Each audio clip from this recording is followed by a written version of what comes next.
안녕하십니까. 배우면 세상을 보는 힘이 생기는 사회 시간입니다. 오늘 이 시간에는 17세기에서 18세기의 시민혁명을 통해 나타난 자유권과 평등권, 그 다음에 19세기경에 나타난 참정권 확대 운동, 그리고 19세기 후반부터 20세기 초반까지 나타난 사회권의 요구와 보장의 역사에 대해 살펴보도록 합니다. 이 흐름을 자유, 참정, 사회권, 자유권, 참정권, 사회권으로의 발전이라는 흐름을 염두에 두면서 인권 보장 역사를 살펴보도록 하겠습니다. 첫 번째, 영국입니다. 우선 영국의 절대 군주제 당시에 봉건제도를 이해합시다. 이 시대는 오늘날처럼 교통과 통신이 발달하지 못했어요. 그래서 왕의 영향력이 국경이라든가 변두리까지 미칠 수가 없는 거예요. 따라서 왕은 자신의 영향력을 행사할 수 있는 중앙을 통치하고 지방은 자신에게 충성을 맹세한 영주나 기사에게 나눠주고 다스리라고 했던 것입니다. 이것이 이제 봉건제죠. 이 영주들은 분할받은 영토에 대해 자치권을 행사하는 대신 왕이 군사라든가 세금이라든가 공물을 요구하면 보내줘야 했어요. 근데 문제는 왕이 너무 자주 요구하는 거죠. 너무 지나치게 요구하게 되면 그 영주들의 군사력이나 노동력 또는 거둘 수 있는 세금이 부족해지겠죠.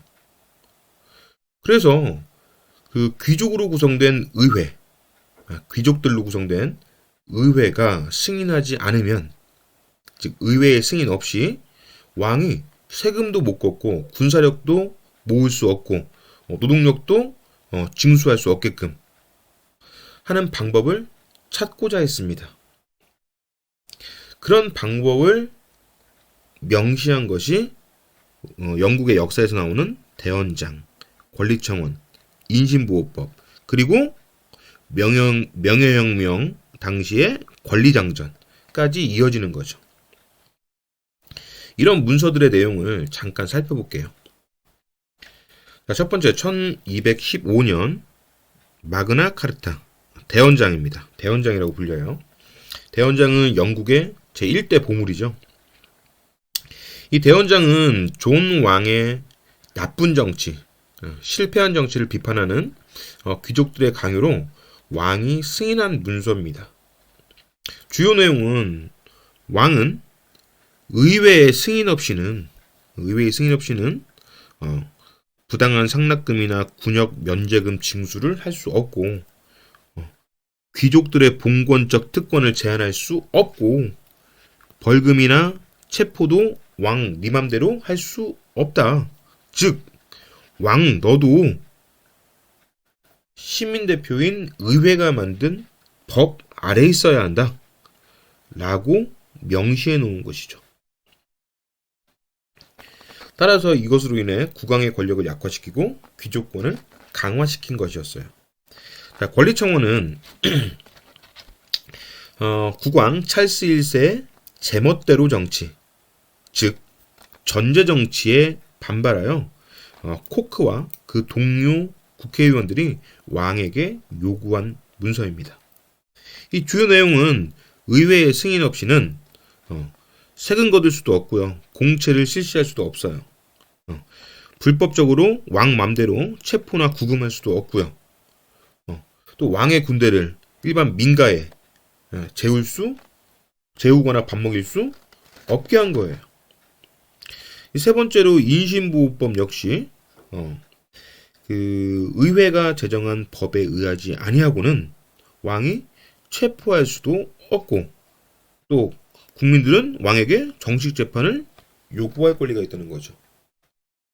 자, 결론적으로 대헌장, 권리청원, 인신보호법 모두 왕권을 약화시키는 겁니다. 왕 네 맘대로 하지 마라 라고 하는 거죠. 이로 인해서 시민은 보다 안전하고 자유로울 수 있었던 거예요. 다시 말해 귀족이나 의원들이 세금 징수권, 군사력, 노동력을 지키기 위해 만든 문서들이 결국엔 왕의 횡포로부터 시민의 안전과 재산, 생명을 지키는데 이롭게 작용했던 것이죠. 그러나 왕과 의회의 약속들은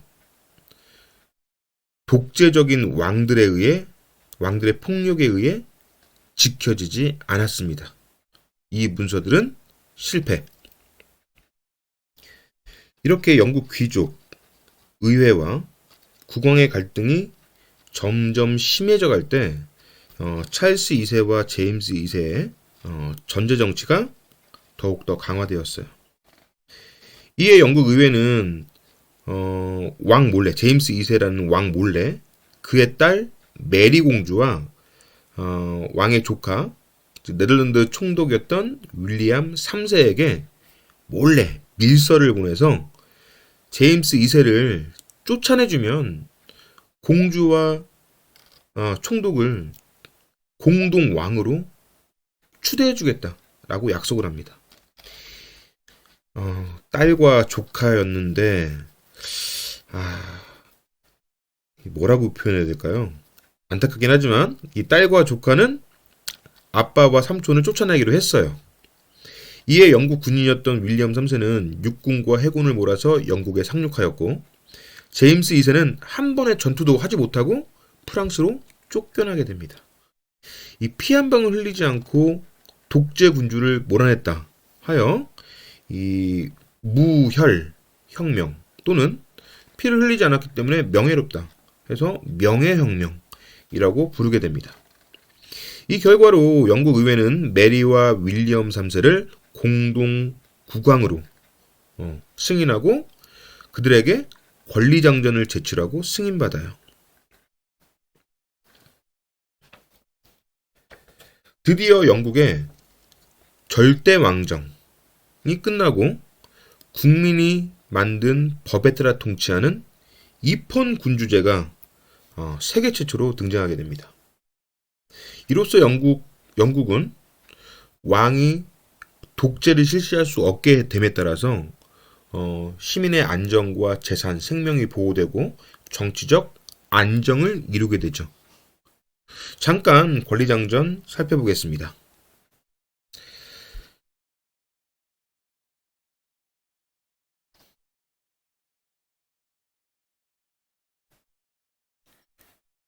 권리장전 역시 주요 내용은 의회의 승인 없이 법을 제정할 수도 없고요. 의회의 승인 없이 과세할 수도 없고 의회의 승인 없이 군대를 유지할 수도 없다는 거예요. 그 외에도 의회에 간섭할 수 없다라는 겁니다. 결국 위에서 본 대헌장, 권리청원, 인신보호법과 같이 절대 왕권을 약화시키고 의회 권력을 강화한 것이죠.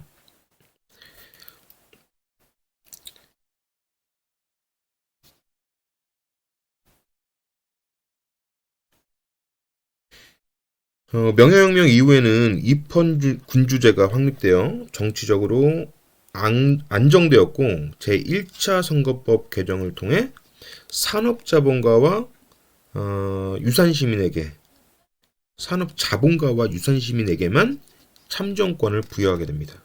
그러자 산업혁명으로 사회의 주요 세력이 된 노동자들은 1차 선거법 개정에서 선거권을 얻지 못하자 6개조의 인민헌장을 내세워 사회 경제적 불만과 함께 선거권 획득을 위한 차티스트 운동을 전개하게 됩니다. 여기서 인민헌장을 보시면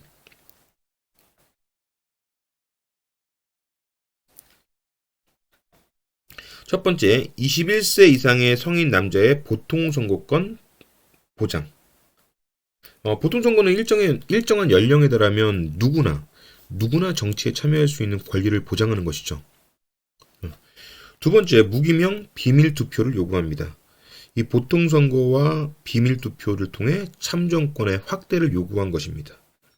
세 번째, 인구 비례에 따른 평등 선거구를 요구합니다. 여기서 평등선거구에 대한 예를 들어보면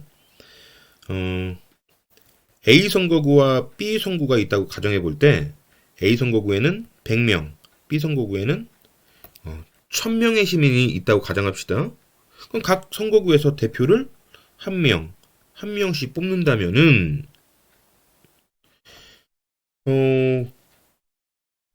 A 선거구의 대표는 B 선거구의 대표에 비해 10배나 큰 대표권을 행사하겠죠. 이것이 불합리하다는 거예요. 인간의 존엄성은 똑같은데 왜 A 선거구의 1명은 B 선거구의 10명과 같은 대우를 받느냐? 같은 참정권을 받느냐? 잘못했다는 거죠. 그래서 선거구 획정할 때는 인구 비례에 맞게 획정해야지만 평등 선거구가 된다는 뜻입니다. 그리고 네 번째, 의원 출마자의 재산 자격 제한을 폐지합니다. 다섯 번째, 의원에 대한 보수를 지급합니다. 이 네 번째와 다섯 번째 조항 때문에 가난한 시민도 능력만 있으면 시민의 대표가 될 수 있는 기회를 주자는 거죠. 여섯 번째, 매년 선거 실시. 이 여섯 번째 조항만 제외하고는 나머지 다섯 가지는 오늘날 현대 민주국가에서 모두 실시되고 있는 것입니다. 이 노동자들의 요구가 얼마나 합리적이고 민주적인지 엿볼 수 있는 대목이죠. 자, 하지만 의회의 거부와 정부의 무력 진압으로 차티스트 운동은 실패했고 인민헌장의 요구는 묵살되었습니다. 이후에도 지속적인 선거권 획득 운동을 통해 2차 선거법 개정에서는 도시 남성 노동자에게, 3차 선거법 개정에서는 남성, 농업이나 광업 노동자에게 선거권을 인정함으로써 3차 선거법 개정까지 남자들의 보통 선거가 이루어집니다. 자, 이때 화나는 사람은 누구죠? 그렇죠. 여성들 빡치겠죠. 여성들의 참정권 확대 운동으로 4차 선거법 개정에서는 30세 이상의 여성에게 선거권을 주었고, 이제 누가 화나요? 그렇죠. 20대 여성들이겠죠. 5차 선거법 개정에서 21세 이상의 남녀 모두에게 선거권이 부여되는 보통선거가 인류 역사에서 처음으로 확립되며 영국은 근대를 마치고 현대로 돌아서게 됩니다. 자, 결론. 영국은 의회 주도의 개혁 입법을 통해 1, 2, 3, 4, 5차 선거법 개정을 통해 시민의 권리가 확대되어 왔던 것이죠. 그래서 영국은 현재까지도 시민의 입장을 대변해주는 의회가 지금까지도 시민들에게 존경받고 있는 것입니다. 자, 미국으로 가봅시다. 미국은 영국의 식민지였죠. 영국은 식민지에 대해 그 건전한 방임 정책을 유지하다가 그 근대의 세계대전이라고 할 수 있는 7년 전쟁으로 막대한 전쟁 재정난에 빠지게 되었고, 그로 인해 식민지였던 미국에 다양한 세금을 부과하게 되었던 겁니다.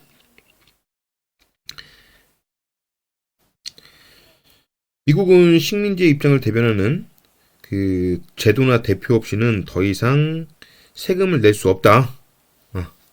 즉 대표 없이 과세 없다라는 원칙하에 영국에 대항함으로써 일부 세금이 폐지되었지만 이 마시는 차에 대한 세금은 징수하였어요.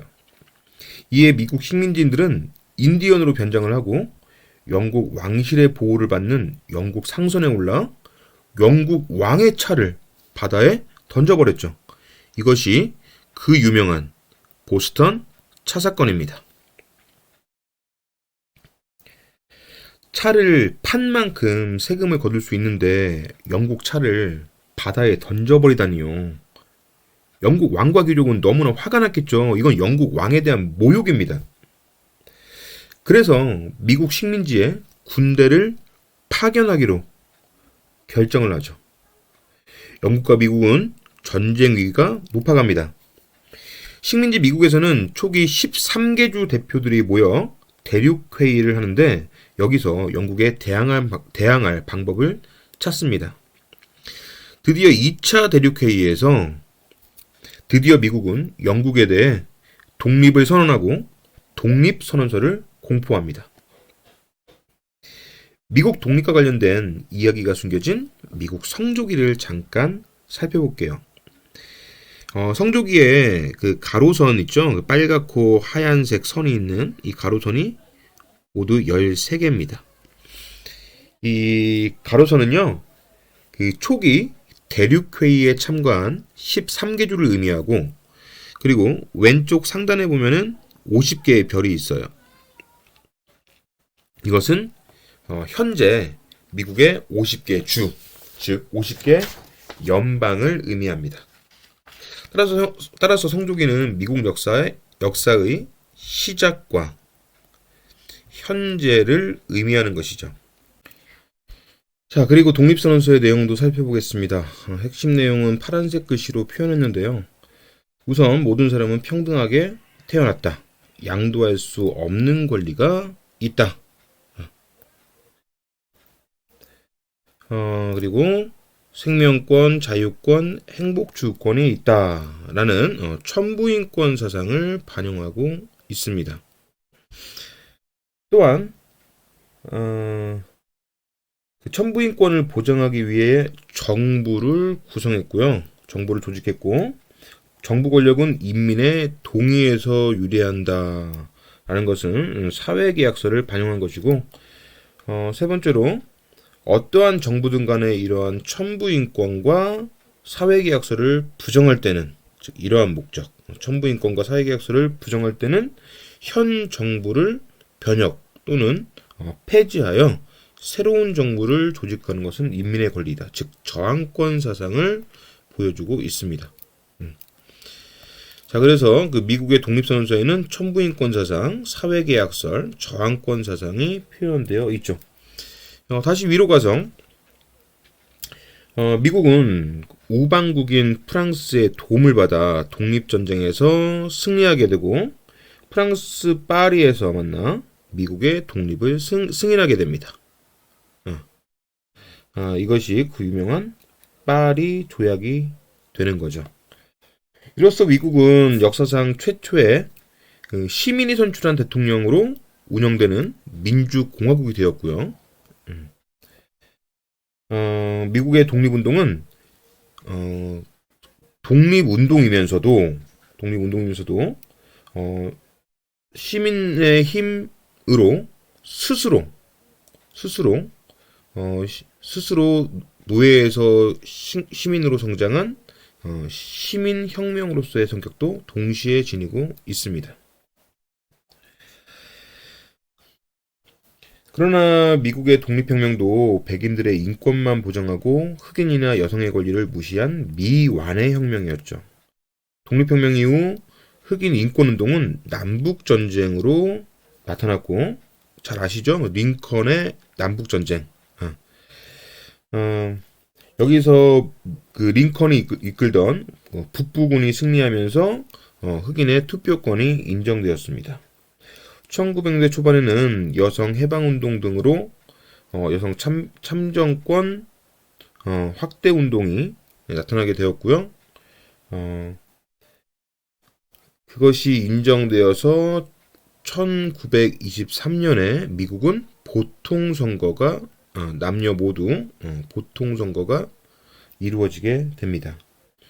그러나 여전히 미국에서는 백인 우월주의로 인해 유색인종 차별정책, 대표적으로 흑백 분리정책이 실시되었습니다. 예를 들면 도서관, 버스, 학교 등 모든 공공시설에서 흑인과 백인이 이용시간이나 이용구역, 이용장소, 출입문 등을 구분해 놓은 것이죠.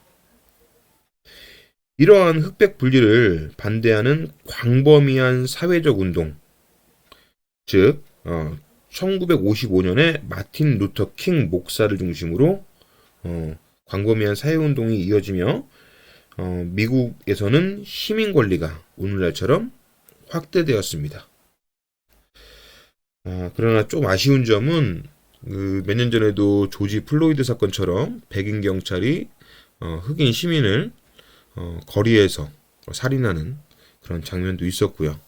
그리고 현재에도 그 아시아 계통이라든가 유색 인종들을 무차별적으로 이유 없이 공격하는 행위가 아직도 나타나고 있네요. 시민의식이 쉽게 성숙하는 것은 아닌 것 같습니다.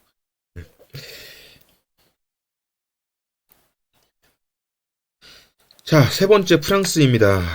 자, 프랑스 시민은 역사적으로 삼부회를 통해 구제도의 모순을 인식하고 있었고, 프랑스 도움으로 독립을 이룬 미국을 경험하게 되었죠. 사상적으로는 계몽사상, 계몽이란 것은 무지를 깨닫다, 무엇이 옳은지 점차 알게 되어간다 라는 뜻이에요. 사회계약설, 국민주권론, 천부인권론, 저항권 사상 등을 깨닫게 되는 거죠. 이런 합리적이고 올바른 생각들을 깨닫게 되면서 민중의 머리와 가슴에 계속 전파되게 되었고 나라의 주인으로서의 시민의식이 깨어나고 있었던 겁니다. 이런 상황에서 프랑스 왕실의 사치와 귀족의 면세 특권으로 가중된 재정난을 해결하기 위해 다시 말해서 세금 많이 거두려고 그 유명한 태양왕 루이 16세는 모순적인 삼부회를 175년 만에 다시 소집합니다. 30분인 시민이 분노하여 30분 만에 대표기구인 국민의회를 결성했지만 루이 16세의 탄압을 받았고 이에 30분인 시민들은 절대왕권의 상징이자 왕에 반대하던 정치범들을 수용하는 바스티유 감옥을 습격하게 되죠. 그리고 인권선언을 발표합니다. 이것이 그 유명한 프랑스 대혁명입니다.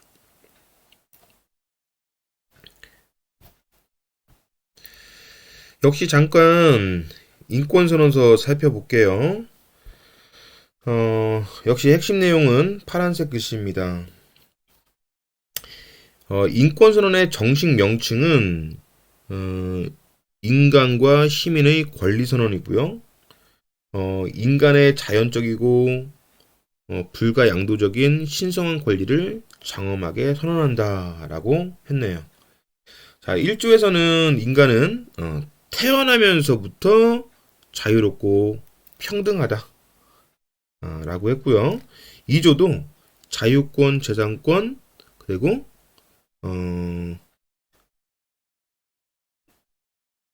저항권, 이것을 자연권이라고 명시했습니다.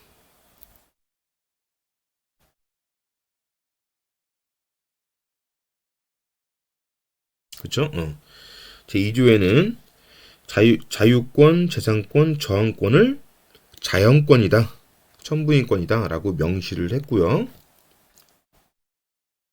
제3조는 국민주권주의, 그리고 제4조와 5조에서는 다시 한번 천부권인 자유권과 재산권 2조에 있는 내용을 다시 한번 거듭 강조하네요. 다시 앞으로. 자, 어떻습니까? 자, 의회가 시민혁명을 주도한 영국과 대륙회의가 독립혁명을 주도한 미국과 자, 프랑스는 좀 다르지 않나요? 자, 프랑스는 시민계급이 주도한 전형적인 시민혁명입니다. 가장 대표적인 시민혁명이라고 이야기하죠. 그리고 루이 16세는 도망가다 붙잡혀서 단두대에서 목 잘려서 사형당합니다. 이로써 프랑스는 세계 최초의 시민 대표기구인 의회가 주도하는 의원 내각제를 실시합니다. 이 민주주의의 대표적인 세 가지 운영 방식이 있습니다. 이 영국의 입헌 군주제, 그 다음에 미국의 대통령제, 그리고 프랑스의 의원 내각제. 이 세 개 다 모두 민주주의 운영 방식이고요.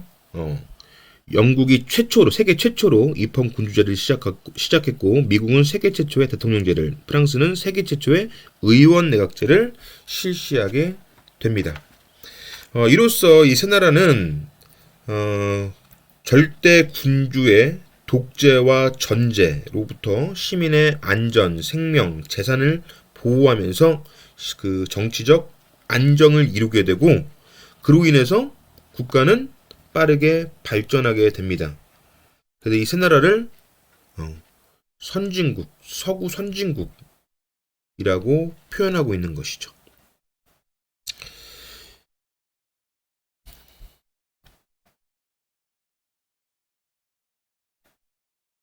이러한 서구 선진국은 현재까지도 높은 시민의식과 또 국민의 자유와 책임을 바탕으로 그 국제사회를 리드하고 있어요.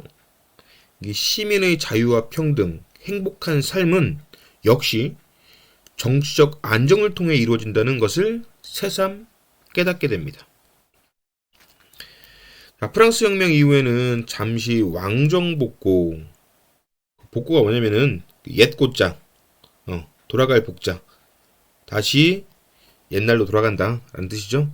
이 왕정복고로 힘들게 얻은 시민의 인권을 빼앗기지만 그 7월 혁명과 2월 혁명을 통해 참정권 획득 운동이 활발하게 진행되고요. 그리고 그 1900년대 와서는 여성의 참정권 획득 운동이 진행이 돼요.